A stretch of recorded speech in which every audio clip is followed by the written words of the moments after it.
a child, the best way to get somebody to do something is to make them think you really don't want them to do it. Right. And they'll do it every time. But when you try to force them to do it, it's not going to happen. You have to try several times to get, but you have to be friendly. You have to have a comfortable aura about yourself. You'll never be able to influence someone by being pushy, bullying them, or yelling at them. You yell at a person, they shut down. Forcing someone to do something is not the same as influencing them. So you have to know the difference between, again, influencing a person and forcing them. When you influence someone, they want to help you. They want to help you. I guarantee you, in your church, you have certain people that can ask anybody to do anything and they'll do it. But you have some people that can ask a person and they'll tell you, I'm not going to do it just because that person asked. So we have to figure out what's going on here, why this person has influence and this person does not. And I have to refer to your pastor because your pastor is a leader. And he has to be able to influence you by his body language, especially with the message that he is delivering. But if you don't feel like he's delivering his message, if you don't feel like his influence is of such, you're not gonna follow him. You have to develop a comfortable relationship with people that you wish to influence. Well, how do you do that?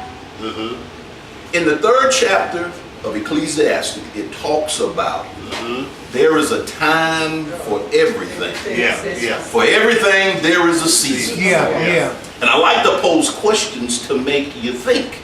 Have you ever met a person that talk too much and they know everything? You start talking and they finish the sentence before you even through. Listening to what others have to say is key to learning about the person that you want to have a positive influence on. You ever walked in a room like you don't know me, but by the time I leave, you will have a perception of me. But you walk in a room, within 30 seconds of listening to certain people talk, you've already come to the conclusion about the person. You come to the conclusion based on what they are saying, based on what they're saying.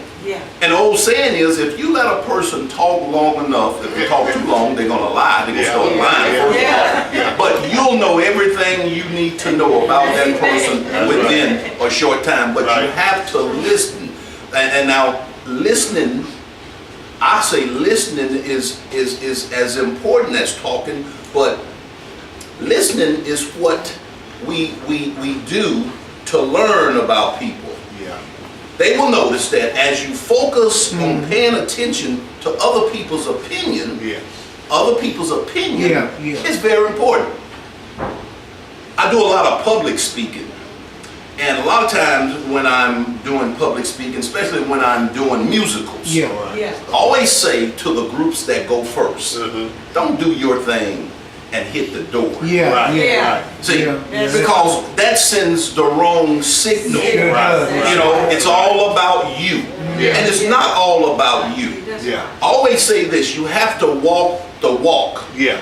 Don't be all talk and no action. For example, if you're trying to influence others to show up for church on time, then you should always be on time. See, you should always be on time. Pastor, I got to use you because you're the leader. The pastor say, well, I want you in Sunday school. You look around, the pastor is not in Sunday school. He's really influencing you. If he's there, you will be there.